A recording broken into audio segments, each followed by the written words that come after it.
आज हिंदुओं को यह सोचना चाहिए कि क्या वास्तव में अकबरुद्दीन ओवैसी ने जो कहा था, कहीं हिंदुओं की स्थिति ऐसी तो नहीं हो गई है?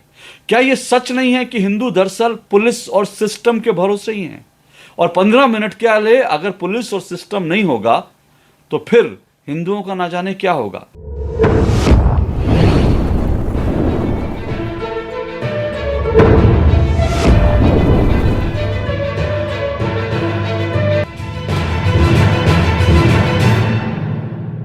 हम 25 करोड़ हैं, तुम 100 करोड़ हो, गिनती में तुम हमसे इतने ज्यादा हो, फिर भी 15 मिनट के लिए पुलिस हटा दो तो पता चल जाएगा कौन ज्यादा ताकतवर है, किस में ज्यादा दम है।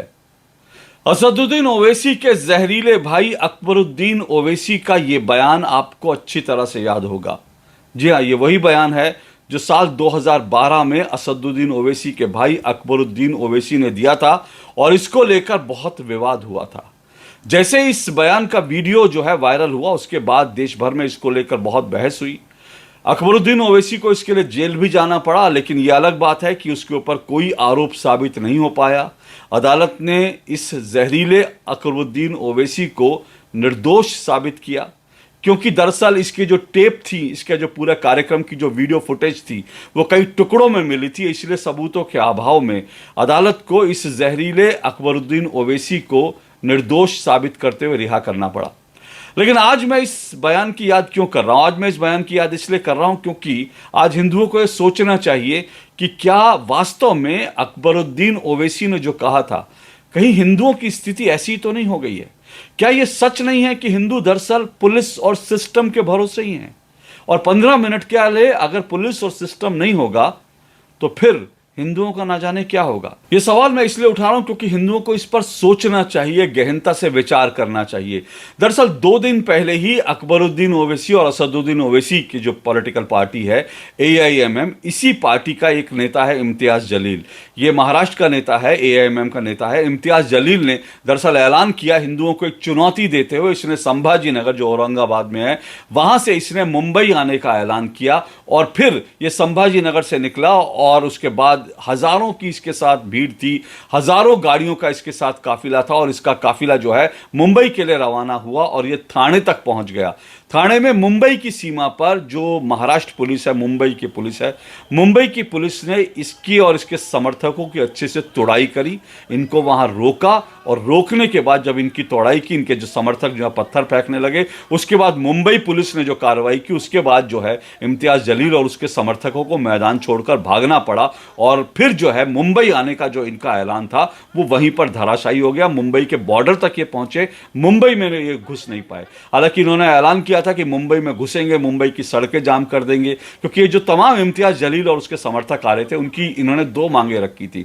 इन्होंने कहा था कि एक तो महंत रामगिरी जो है, महंत रामगिरी का एक बयान पिछले दिनों वायरल हुआ था और उसमें उन्होंने महंत रामगिरी ने जो है एक विवादित बयान दिया था, जिसके बाद जो है महंत रामगिरी के लिए ये लोग तमाम लोग नारे लगा रहे थे सरतन से जुदार से, और ये कह रहे थे कि महंत रामगिरी को गिरफ्तार करना चाहिए, महंत रामगिरी को गिरफ्तार नहीं किया गया तो उसका सरतन से हम जुदा कर देंगे, इस तरह की बातें कर रहे थे। दूसरी तरफ जो है नीतेश राणे जो बीजेपी के एक विधायक हैं और केंद्रीय मंत्री जो हैं, उनके बेटे भी हैं, नीतेश राणे ने दरअसल इस सब को लेकर महंत रामगिरी को जब धमकियां दी जा रही थी बार बार, तो नीतेश राणे जो है वो बचाव में आए और उन्होंने कहा कि अगर महंत रामगिरी को कुछ भी हो गया तो फिर हम छोड़ेंगे नहीं, हम किसी को छोड़ेंगे नहीं, ऐसा उन्होंने बयान दिया। और नीतेश राणे ने यह भी कहा कि 24 घंटे के लिए अगर पुलिस हटा दो तो फिर हम देख लेंगे क्या है। तो नीतेश राणे का बयान लगभग उसी लाइन पर था जिस लाइन पर जो अकबरुद्दीन ओवैसी ने बयान दिया था 2012 में कि 15 मिनट के लिए पुलिस हटा दो, उसके बाद हम देखते हैं। तो नीतेश राणे का भी बयान उसी लाइन पर था और उन्होंने महंत रामगिरी को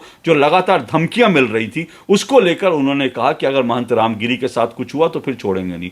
लेकिन अब ये जो इम्तियाज जलील है, इम्तियाज जलील और इसके जो समर्थक हैं, इन्होंने कहा कि हम नीतेश राणे और साथ साथ इन्होंने कहा कि महंत रामगिरी इनको गिरफ्तार करो, इनको हम छोड़ेंगे नहीं, और ऐसे ऐसे ये लोग इन दोनों के लिए सर तन से जुदा का नारा लगाते हुए औरंगाबाद से निकले। दुर्भाग्य की बात जानते क्या है कि ये दुर्भाग्य की बात यह है कि ये जो भीड़ आ रही थी इसमें इम्तियाज जो जलील है, इसके समर्थक, क्योंकि मीडिया रिपोर्ट्स ऐसी कही हैं, इसके समर्थक जो हैं भीड़ में जब आ रहे थे तो ये नारा लगा रहे थे सर तन से जुदा का, गुस्ताखे रसूल की एक ही सजा सर तन से जुदा। जुदा, सर तन से जुदा, ये नारे लगा रहे थे और इनके हाथों में तिरंगा था और साथ साथ ये संविधान की कॉपी लेकर भी घूम रहे थे। अब मुझे मुझे इस बात पर बहुत आपत्ति, और मुझे लगता है ये देश में हो क्या रहा है, संविधान और तिरंगा ये सिर्फ एक महज मजाक बनकर रह गया है कि आप जो है किसी को जो है किसी का सर तन से जुदा करने का नारा लगा रहे हो और हाथ में आप तिरंगा लेकर के आप कानून तोड़ करके जो है औरंगाबाद से थाने तक आ गए, संभाजी नगर से थाने तक आ गए, कानून तोड़ते हुए बिना परमिशन के गाड़ियों का काफिला लेकर आ गए, इस तरह से जो है भीड़ लेकर आ गए, बिना संवैधानिक जो है मर्यादा को रखते हुए, बिना पुलिस से परमिशन लिए आपने कहा कि मुंबई आके सड़कें जाम कर देंगे। ये सब कुछ कर रहे हो और आपके हाथ में तिरंगा है, आपके हाथ में जो है संविधान की प्रति है और आप संविधान का हवाला दे रहे हो, तिरंगा के हवाला दे रहे हो। बहरहाल तो इन्होंने जो ऐलान किया था, ये संभाजी नगर से जब ये चले और उसके बाद ये थाने तक पहुंचे तो करीब करीब इन्होंने 350 किलोमीटर का सफर तय किया और 350 किलोमीटर का जो सफर तय किया उसका इन्होंने बहुत माहौल बनाया, बड़े सारे वीडियोस सोशल मीडिया पर इनके वायरल हुए जिसमें इनका कारों का काफिला दिख रहा है, बड़ा सा काफिला दिख रहा है और उसके बाद ये जो है तिरंगा लेकर के नारे लगाते हुए और कई लोग जो है बाइक्स पर हैं, इस तरह का ये पूरा का पूरा जो प्रोसेशन जो है वो निकल रहा था, वो खूब वायरल हुआ।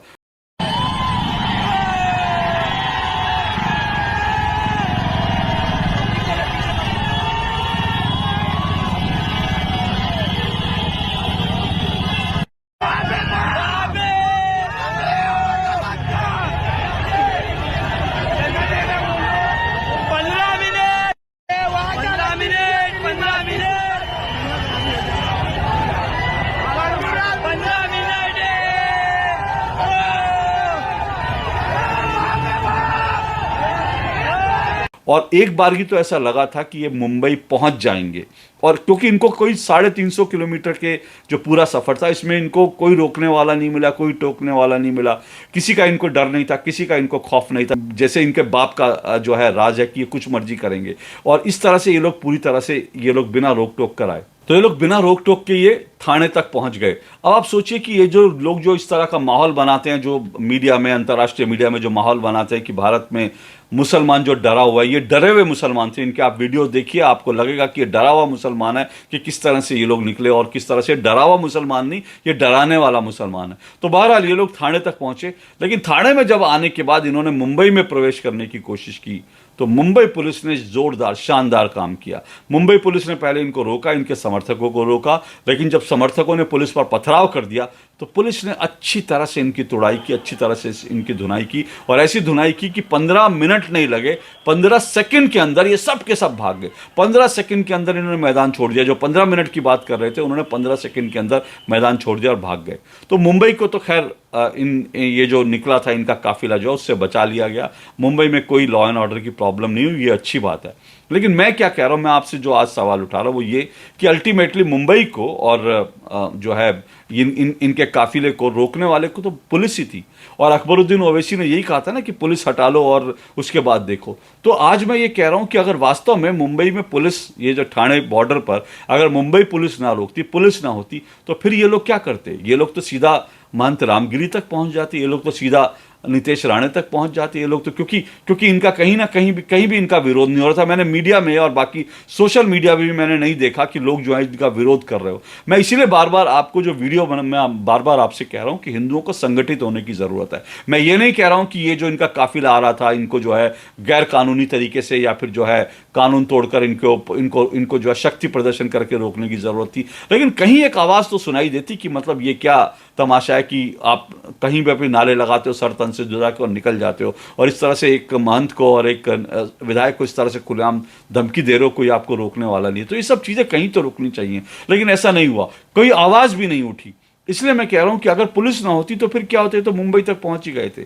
और ये इसलिए मैं फिर कह रहा हूं कि दरअसल मुख्य समस्या इस वक्त क्या है? मुख्य समस्या यह है कि जो हिंदू है वो बिल्कुल बटा हुआ है, वो संगठित नहीं है, वो संगठित होके आवाज उठानी भूल गया है। फिर कह रहा हूं जिस तरह से जो है जो मंदिर के प्रसाद के अंदर जो कुछ हुआ, जिस तरह से और तमाम घटनाएं हुई, उन सब पर हिंदुओं का रिएक्शन जो है, बांग्लादेश में जो हिंदुओं के साथ हो रहा है उस पर हिंदुओं का जो रिएक्शन है वो सामूहिक रिएक्शन जो है वो बहुत कम दिखने को मिल रहा है। आप सोचिए कि जो अकबरुद्दीन ओवैसी के शब्दों में 100 करोड़ उसने कहा था 2012 में, आज तो 100 करोड़ से ज़्यादा होंगे। लेकिन अब 100 करोड़ की ताकत जो है आपको आज 100 करोड़ के 110 करोड़ 120 करोड़ जो भी होंगे, 110 120 करोड़ की आवाज़ सामूहिक रूप से कहाँ सुनाई दे रही है। और जब सामूहिक रूप से 110 से 120 करोड़ लोगों की आवाज़ें नहीं सुनाई देती, तो इसी तरह से ये अकबरुद्दीन ओवैसी और ये इम्तियाज़ जलील जो है वो इस तरह के जो है धमकियाँ देते हैं, उस तरह का प्रदर्शन करते हैं, इस तरह से चुनौती देते हैं, क्योंकि इनकी चुनौतियों को कोई जवाब देने वाला नहीं होता। अब जब ये लोग महंत रामगिरी को धमकी दे रहे थे तो नितेश राणे जो है उन्होंने इसको लेकर के आवाज़ उठाई। अब ये नितेश राणे हालांकि बीजेपी के विधायक हैं, लेकिन इनके पिता जो है नारायण राणे जो है वो महाराष्ट्र के मुख्यमंत्री भी रह चुके हैं, और वो दरअसल जो है वो शिवसेना के नेता थे, और शिवसेना के वो बाला साहब ठाकरे के समय के शिवसेना के पुराने नेता हैं।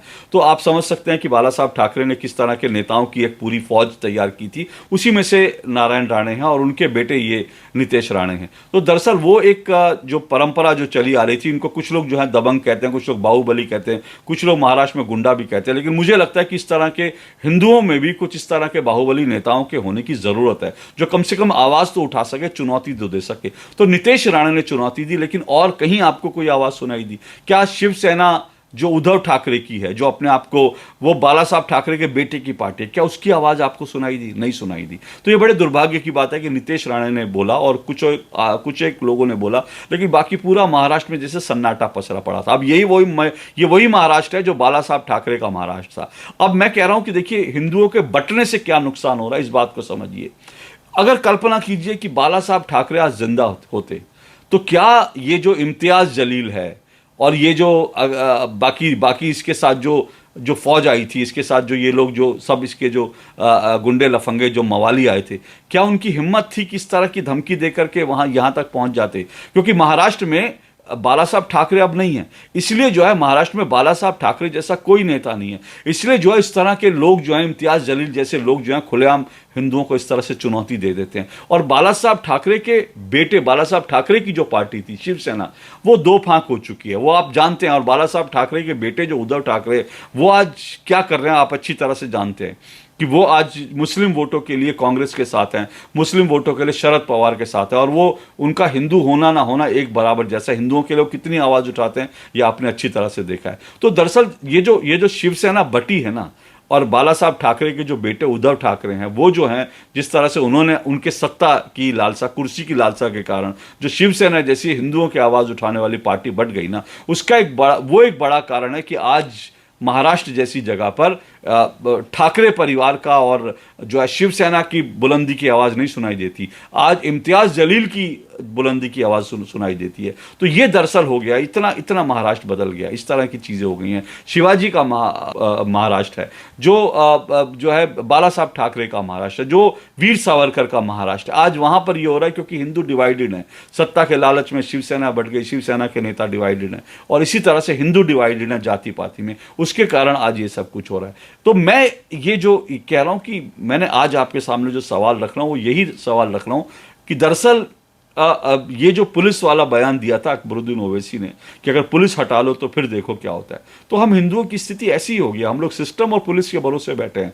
हमारी अपनी सामूहिक शक्ति नहीं है जो प्रतिरोध कर सके, प्रतिशोध ले सके। हमारी ऐसी कोई सामूहिक शक्ति नहीं है। ऐसी सामूहिक शक्ति इसलिए नहीं क्योंकि हम बट गए हैं। हम महाराष्ट्र में बटे हैं, हम राष्ट्र में बटे हैं, और जब तक हम इस तरह से बढ़ते रहेंगे तब तक इसी तरह से एक अकबरुद्दीन ओवैसी हमको चुनौती देता रहेगा, एक इम्तियाज जलील हमको चुनौती देता रहेगा, और हम जो हैं इनके सामने बेबस दिखाई देंगे। सिर्फ सिस्टम और पुलिस ही हमें बचाने के लिए है। सोचिएगा ज़रूर इस विषय पर, और ये सोच करके कि कैसे हिंदू संगठित हो सकता है, इस पर काम करने की ज़रूरत है। आज के लिए इतना ही। नमस्कार।